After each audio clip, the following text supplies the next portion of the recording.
ఓం శాంతి. October 23వ తారీఖు 2024 ఉదయం మురళి. ఓం శాంతి. బాబ్దాదా మధువనము. ఈరోజు మధుర మహావాక్యాలు. బాబా చెప్తున్నారు, మధురమైన పిల్లలు, మీది బుద్ధి ద్వారా చేయు యాత్ర. దీనిని ఆత్మిక యాత్ర అని అంటారు. మీరు స్వయాన్ని ఆత్మగా భావిస్తారు, శరీరమని అనుకోరు. శరీరమని భావించడం అంటే తల్లక్రిందులుగా వేలాడుట. ప్రశ్న: మాయా ఆడంబరపు వైభవం ద్వారా మానవులకు ఎటువంటి గౌరవం లభిస్తుంది? జవాబు: ఆసురి పైశాచిక గౌరవం. మానవులు ఈరోజు ఎవరిని గౌరవిస్తారో రేపు వారినే అవమానపరుస్తారు, నిందిస్తారు, తిడతారు. మాయ అందరినీ అవమానపరిచింది, పతితులుగా చేసేసింది. తండ్రి మిమ్మల్ని దైవీ గౌరవం గలవారిగా చేసేందుకు వచ్చారు. ఓం శాంతి. ఆత్మల తండ్రి ఆత్మలను అడుగుతున్నారు, మీరు ఎక్కడ కూర్చొని ఉన్నారు? ఆధ్యాత్మిక విశ్వవిద్యాలయంలో అని మీరంటారు. ఆధ్యాత్మికత అనగా ఏమిటో వారికి తెలియనే తెలియదు. ప్రపంచంలో అనేక విశ్వవిద్యాలయాలు ఉన్నాయి. మొత్తం ప్రపంచమంతటిలో ఇది ఒక్కటే ఈశ్వరీయ విశ్వవిద్యాలయము. చదివించేవారు ఒకే ఒక్కరు. ఏం చదివిస్తారు? ఆత్మిక జ్ఞానము. అందువలన ఇది స్పిరిచువల్ విద్యాలయం, అనగా ఆత్మిక పాఠశాల. స్పిరిచువల్ అనగా ఆధ్యాత్మిక జ్ఞానము. చదివించేవారెవరు? ఇది కూడా పిల్లలైన మీకు ఇప్పుడే తెలిసింది.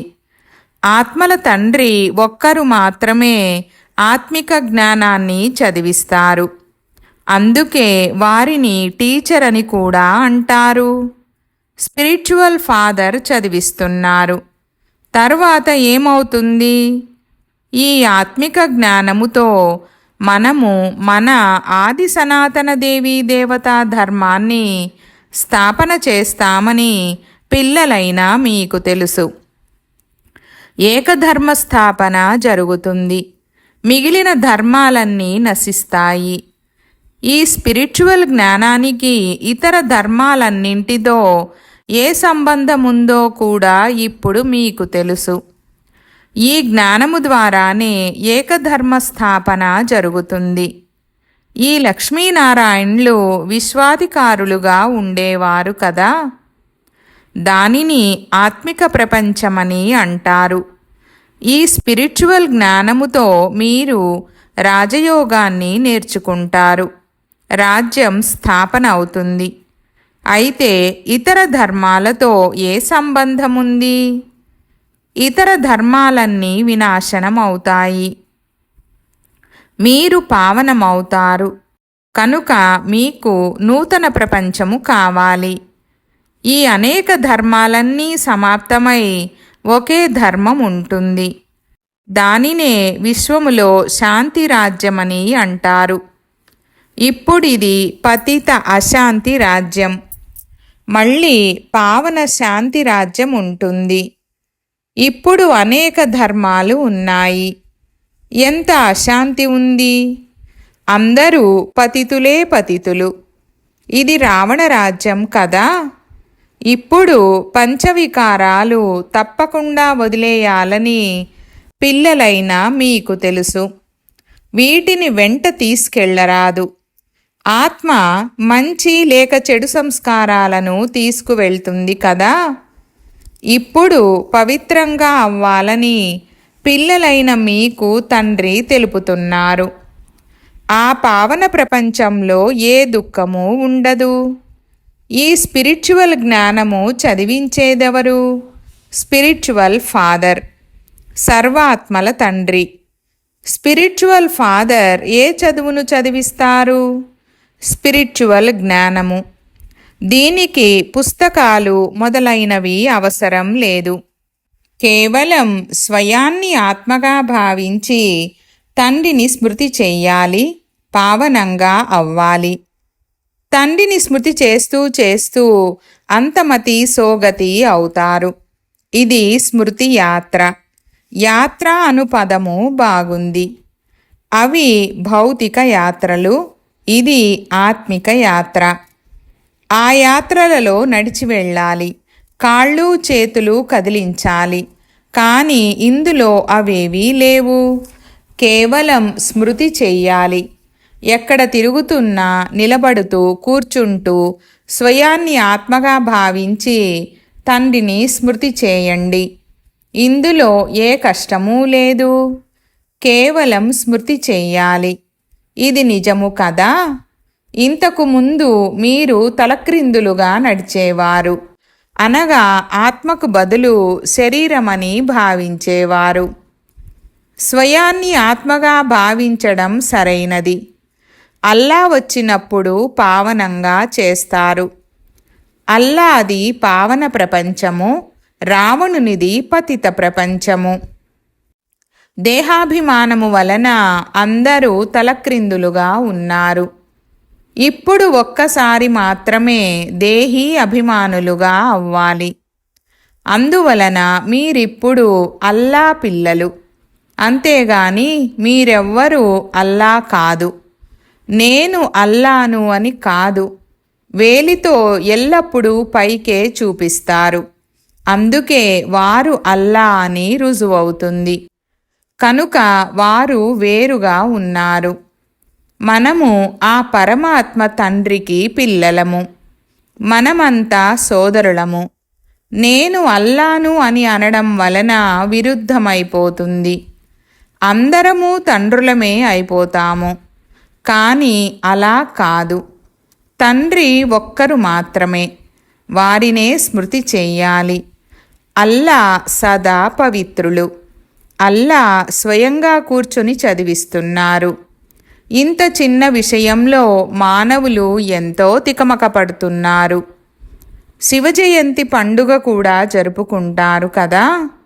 కృష్ణుడికి అటువంటి పదవిని ఇచ్చిందెవరు? శివబాబా. శ్రీకృష్ణుడు స్వర్గములోని మొట్టమొదటి రాకుమారుడు.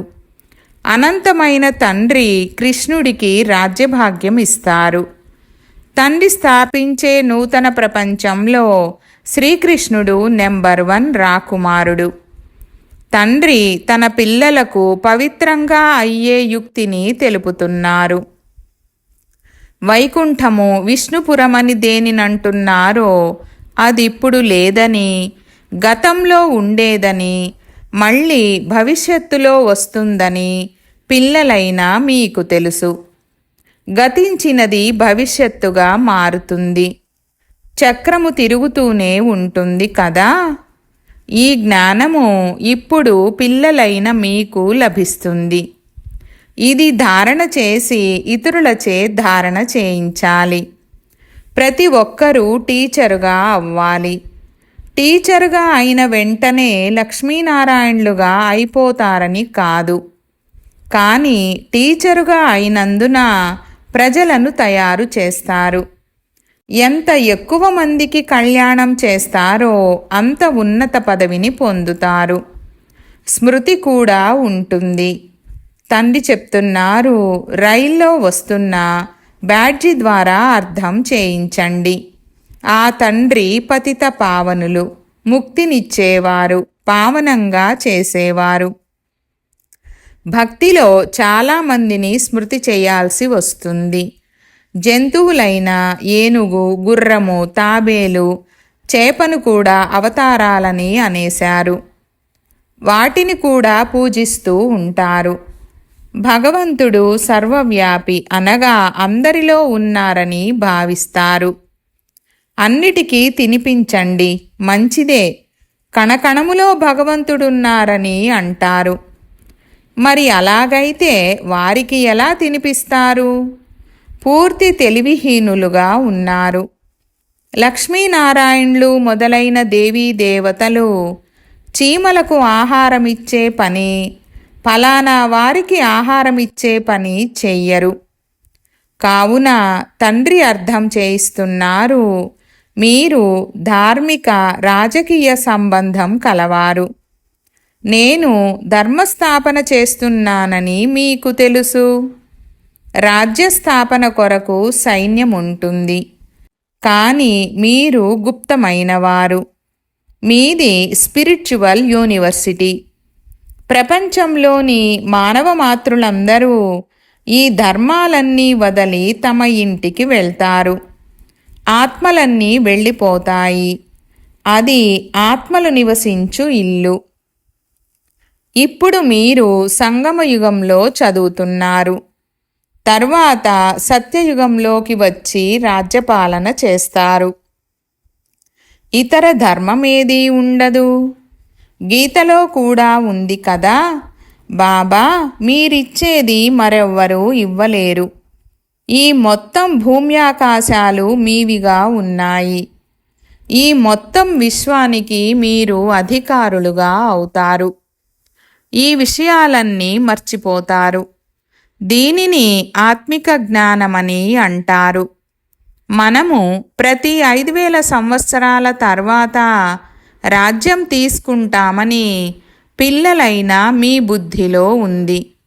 ఆ తర్వాత పోగొట్టుకుంటారు. ఈ 84 జన్మల చక్రము తిరుగుతూనే ఉంటుంది. కావున ఈ చదువు చదివే తీరాలి. అప్పుడు మాత్రమే వెళ్ళగలరు. చదవకపోతే నూతన ప్రపంచంలోకి వెళ్ళలేరు. అక్కడ జనులు పరిమిత సంఖ్యలో ఉంటారు. అక్కడికెళ్ళి నెంబరువారు పురుషార్థానుసారము పదవిని పొందుతారు. అందరూ చదువుకోరు. అందరూ చదువుకుంటే మరుసటి జన్మలో రాజ్యం కూడా పొందాలి కదా. చదువుకునే వారి సంఖ్య కూడా పరిమితంగా ఉంటుంది. సత్యత్రేతాయుగాలలో వచ్చువారే చదువుకుంటారు. మీకు చాలామంది ప్రజలు తయారవుతూ ఉంటారు. ఆలస్యంగా వచ్చువారు పాపాలను భస్మం చేసుకోలేరు. పాపాత్మలైతే శిక్షలను అనుభవించి చాలా చిన్న పదవిని పొందుతారు. అవమానం పాలవుతారు. ఇప్పుడు మాయ ద్వారా పెద్ద గౌరవం పొందుతారు. అవమానం పాలవుతారు. ఇది ఈశ్వరీయ గౌరవం, అది ఆసురీ గౌరవం. రెండిటికి రాత్రికి పగలుకున్నంత తేడా ఉంది. మనము ఆసురీ గౌరవం గలవారిగా ఉండేవారము. ఇప్పుడు మళ్ళీ దైవీ గౌరవం గలవారిగా అవుతాము. ఆసురీ గౌరవం ద్వారా పూర్తి భికారిగా అవుతారు. ఇది ముళ్ళ ప్రపంచము, అనగా అగౌరవం కదా. మళ్ళీ ఇంత గొప్ప గౌరవం గలవారిగా అవుతారు. యథా రాజారాణి తథా ప్రజ. అనంతమైన తండ్రి మీ గౌరవాన్ని చాలా ఉన్నతంగా చేస్తారు. అయితే అంత పురుషార్థం కూడా చెయ్యాలి. మనము నరుని నుండి నారాయణునిగా, నారి నుండి లక్ష్మిగా అవ్వాలి. నరుని నుండి నారాయణునిగా, నారి నుండి లక్ష్మిగా అయ్యేటంత గౌరవాన్ని సంపాదించుకోవాలని అందరూ అంటారు. ఇంతకంటే ఉన్నత గౌరవం ఎవ్వరికీ లేదు. నరుని నుండి నారాయణునిగా అయ్యే కథనే వింటారు. అమర కథ, తీసరీ కథ అంతా ఒక్కటే. ఈ కథ ఇప్పుడు మాత్రమే మీరు వింటారు. పిల్లలైన మీరు విశ్వాధికారులుగా ఉండేవారు. 84 జన్మలను తీసుకొని కిందకు దిగుతూ వచ్చారు. మళ్ళీ మొదటి నెంబరు జన్మ జరుగుతుంది. మొదటి నెంబరు జన్మలో మీరు చాలా ఉన్నత పదవిని పొందుతారు. రాముడు మనల్ని గౌరవనీయులుగా చేస్తాడు. రావణుడు అగౌరవం కలగజేస్తాడు. ఈ జ్ఞానము ద్వారానే మీరు ముక్తి, జీవన్ముక్తిని పొందుతారు. అర్ధకల్పము రావణుని పేరే ఉండదు. ఈ విషయాలు ఇప్పుడు మీ బుద్ధిలోకి వస్తున్నాయి. అది కూడా నెంబర్ వారుగా మీ బుద్ధిలో కూర్చుంటుంది. కల్పకల్పము ఇదే విధంగా మీరు నెంబరువారు పురుషార్థానుసారముగా తెలివిగలవారిగా అవుతారు. మాయ నిర్లక్ష్యం చేయిస్తుంది. అనంతమైన తండ్రిని స్మృతి చేయడమే మర్చిపోతారు. భగవంతుడు చదివిస్తున్నారు. వారు మన టీచరుగా ఉన్నారు. అయినా ఆబ్సెంట్ అవుతారు, చదవరు. గడప గడప వద్ద అడుగడుగులో మోసపోయేందుకు అలవాటు పడ్డారు. చదువుపై ఎవరికి ధ్యాస ఉండదో వారిని కూలి పనికి పంపుతారు. చాకలి పని, మంగలి పని మొదలైనవి చేస్తారు. వీటికి చదువు అవసరం లేదు. వ్యాపారంలో మనుషులు కోటీశ్వరులుగా అవుతారు. నౌకరీలో నిశ్చితమైన జీతము లభిస్తుంది. ఈ విశ్వమంతటికీ చక్రవర్తిగా అయ్యేందుకు మీ చదువు ఉపయోగపడుతుంది. మేము భారతీయులమని అంటారు కదా, మీరు విశ్వానికి అధికారులమని చివరిలో అంటారు. అక్కడ దేవీ దేవతా ధర్మము తప్ప ఇతర ధర్మమేదీ ఉండదు. తండ్రి విశ్వాధికారులుగా చేస్తూ ఉంటే వారి సలహాను అనుసరించాలి. వికారమనే భూతమేదీ ఉండరాదు. ఈ భూతము చాలా చెడ్డది. కాముకుని ఆరోగ్యం చెడిపోతూ ఉంటుంది, శక్తి తగ్గిపోతూ వస్తుంది. ఈ కామవికారము మీ శక్తిని పూర్తిగా సమాప్తం చేస్తుంది. ఫలితము ఆయువు తగ్గిపోతూ వచ్చింది. భోగులుగా అయ్యారు. కాముకులు, భోగులు రోగులుగా అయిపోతారు. అక్కడ వికారమే ఉండదు. యోగులు సదా ఆరోగ్యవంతులుగా ఉంటారు. ఆయువు 150 సంవత్సరాలు ఉంటుంది. అక్కడ మృత్యువు కబళించదు. దీనిపై ఒక కథ కూడా చెప్తూ ఉంటారు. మొదట సుఖము అనుభవిస్తావా, దుఃఖాన్ని అనుభవిస్తావా అని అడిగితే అప్పుడు ఎవరో ముందు సుఖమునే అనుభవిస్తానని చెప్పమని సైగ చేశారు. ఎందుకంటే మృత్యువు అక్కడకు రాలేదు, లోపలకు కూడా రాలేదు. ఇది ఒక కథగా చేశారు. మీరు సుఖధామంలో ఉన్నప్పుడు అక్కడ మృత్యువు ఉండదు. అక్కడ రావణరాజ్యమే లేదు. వికారులుగా అయినప్పుడు మృత్యువు వస్తుంది. దీనిపై అనేక కథలను రాసేశారు. కాలుడు తీసుకెళ్ళాడు, ఫలానా జరిగింది, అది జరిగింది అని రాసేశారు. మృత్యువు కనిపించదు, ఆత్మ కనిపించదు. వీటిని పుక్కిటి పురాణాలని అంటారు. చెవికి ఇంపుగా ఉండే కథలు అనేకం ఉన్నాయి. ఇప్పుడు తండ్రి అర్థం చేయిస్తున్నారు. అక్కడ అకాల మృత్యువే ఉండదు, దీర్ఘాయువు ఉంటుంది. పవిత్రంగా ఉంటారు. 16 కళలుంటాయి. తర్వాత కళలు తగ్గుతూ తగ్గుతూ కళలే లేకుండా అయిపోతాయి. నేను నిర్గుణుడను, నాలో ఏ గుణాలు లేవని అంటారు. నిర్గుణ సంస్థ అని ఒక పిల్లల సంస్థ ఉంది. మాలో ఏ గుణాలు లేవని అంటారు. మమ్మల్ని గుణవంతులుగా తయారు చేయండి, సర్వగుణ సంపన్నులుగా తయారు చేయండని అంటారు. ఇప్పుడు పవిత్రులుగా అవ్వండని తండ్రి చెప్తున్నారు. అందరూ మరణించాల్సిందే. ఇంతమంది మనుషులు సత్యయుగంలో ఉండరు. ఇప్పుడు అనేక మంది ఉన్నారు. అక్కడ పిల్లలు కూడా యోగబలము ద్వారా జన్మిస్తారు. ఇక్కడ చాలా మందికి జన్మనిస్తూ ఉంటారు. బాబా చెప్తున్నారు, తండ్రిని స్మృతి చేయండి, ఆ తండ్రే చదివిస్తారు. చదివించే టీచరు గుర్తుకొస్తారు. శివబాబా మనల్ని చదివిస్తున్నారని మీకు తెలుసు. ఏం చదివిస్తున్నారో కూడా మీకు తెలుసు. కావున తండ్రి లేక టీచరుతో యోగము చేయండి. ఇది చాలా ఉన్నతమైన జ్ఞానము. ఇప్పుడు మీ అందరిది విద్యార్థి జీవితము. ఇటువంటి విశ్వవిద్యాలయాన్ని ఎప్పుడైనా చూశారా? ముసలివారు, పిల్లలు, యువకులు అందరూ కలిసి కూర్చొని చదువుకుంటున్నారు. పాఠశాల ఒక్కటే, చదివించే టీచరు ఒక్కరే. అంతేకాక స్వయం బ్రహ్మయే స్వయంగా చదువుకుంటున్నాడు. అద్భుతము కదా! శివబాబా మిమ్మల్ని చదివిస్తున్నారు. ఆ బ్రహ్మ కూడా వింటున్నాడు. చిన్న పిల్లల నుండి ముసలివారి వరకు ఎవరైనా చదువుకోవచ్చు. మీరు కూడా ఈ జ్ఞానము చదువుకుంటున్నారు కదా. ఇప్పుడు చదివించడం కూడా ప్రారంభం చేశారు.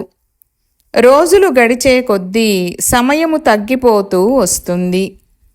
ఇప్పుడు మీరు బేహద్లోకి వెళ్ళిపోయారు. ఈ 5000 సంవత్సరాల చక్రము ఎలా తిరుగుతుందో మీకు తెలుసు. మొదట ఒకే ధర్మం ఉండేది. ఇప్పుడు అనేక ధర్మాలు ఉన్నాయి. ఇప్పుడు సార్వభౌమత్వము లేదు. ఇది ప్రజలపై ప్రజారాజ్యము. మొట్టమొదట చాలా శక్తిశాలి ధర్మం ఉండేది. విశ్వమంతటికి అధికారులుగా ఉండేవారు. ఇప్పుడు అధర్మయుక్తమైపోయారు. ఏ ధర్మమూ లేదు. అందరిలోనూ పంచవికారాలు ప్రవేశమై ఉన్నాయి. అనంతమైన తండ్రి చెప్తున్నారు, పిల్లలు ఓపిక పట్టండి. ఇక కొంత సమయం మాత్రమే ఈ రావణరాజ్యంలో ఉంటారు. బాగా చదువుకుంటే మళ్ళీ సుఖధామంలోకి తీసుకెళ్తాను. ఇది దుఃఖధామము. మిమ్మల్ని మీ శాంతిధామానికి, సుఖధామానికి తీసుకెళ్తాను. ఇది దుఃఖధామము. మీరు శాంతిధామాన్ని, సుఖధామాన్ని స్మృతి చేయండి. ఈ దుఃఖధామాన్ని మర్చిపోతూ వెళ్ళండి. ఆత్మల తండ్రి ఓ ఆత్మిక పిల్లలారా అంటూ ఆదేశాన్నిస్తారు. ఆత్మిక పిల్లలు ఈ అవయవాల ద్వారా విన్నారు. ఆత్మలైన మీరు సత్యయుగంలో ఉన్నప్పుడు సతోప్రధానంగా ఉండేవారు. అప్పుడు మీ శరీరాలు కూడా ఫస్ట్ క్లాస్ సతోప్రధానంగా ఉండేవి. మీరు చాలా ధనవంతులుగా ఉండేవారు. తర్వాత పునర్జన్మలను తీసుకుంటూ ఎలా అయిపోయారు? రాత్రికి పగలుకున్నంత తేడా ఉంది. పగలు మనము స్వర్గములో ఉన్నాము, రాత్రి నరకంలో ఉన్నాము. దీనినే బ్రహ్మవలే బ్రాహ్మణులకు పగలు, బ్రాహ్మణులకు రాత్రి అని అంటారు. 63 జన్మలు మోసపోతూ ఎదురు దెబ్బలు తింటూ వచ్చారు. అంధకారపు రాత్రి కదా. దిక్కుతోచక వెతుకుతూ ఉంటారు. భగవంతుడు ఎవ్వరికీ లభించరు. దీనినే భూల్ భులయ్యా అని ఆట అని అంటారు. కావున తండ్రి ఈ సృష్టి ఆది మధ్యాంతాల సమాచారమంతా వినిపిస్తున్నారు. మంచిది. मीठे मीठे सिकी लधे बच्चों प्रति मात पिता बाप दादा का याद प्यार और गुड मॉर्निंग। रूहानी बाप की रूहानी बच्चों को नमस्ते।